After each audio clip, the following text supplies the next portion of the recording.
Prilly Latukonsina akhirnya angkat bicara usai unggahan Open to Work miliknya menuai hujatan dari netizen. Sorotan tajam datang karena unggahan tersebut dianggap sensitif di tengah sulitnya mencari pekerjaan. Tanpa berkelit, Prilly memilih meminta maaf secara terbuka. Ia menegaskan tidak pernah berniat meremehkan atau menyindir para pencari kerja.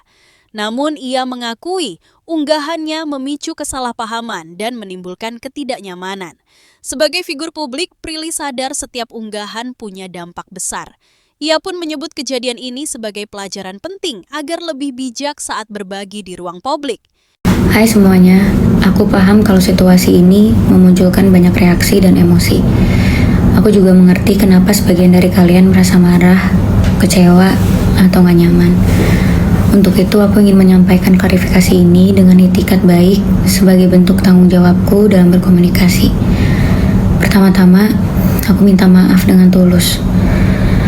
Kalau apa yang terjadi telah menimbulkan rasa gak nyaman atau kesalahpahaman, ini sama sekali bukan hal yang ingin aku ciptakan.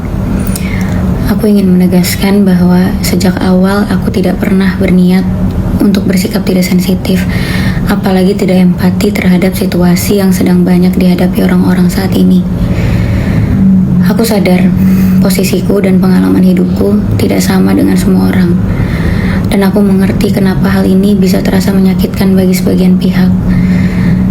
Terkait penggunaan fitur Open to Work, aku ingin menggunakannya sebagai cara untuk membuka peluang kolaborasi lintas industri dan memperluas jejaring profesional, terutama di bidang atau ruang yang sebelumnya belum pernah aku coba.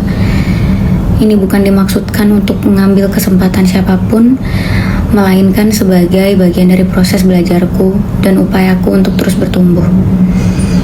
Soal akun LinkedIn yang sempat hilang, aku juga ingin menyampaikan dan menjelaskan secara terbuka bahwa hal tersebut di luar kendaliku, karena saat itu akun LinkedIn-ku mengalami lonjakan aktivitas yang sangat tinggi dan akhirnya sampai saat ini belum bisa dibuka dan sekarang dalam proses pemulihan. Kedepannya, aku tetap berkomitmen untuk menjalankan dan melanjutkan kerjasama serta kegiatan yang memberikan dampak positif bagi banyak orang. Dan komitmen ini akan terus menjadi prioritas utamaku.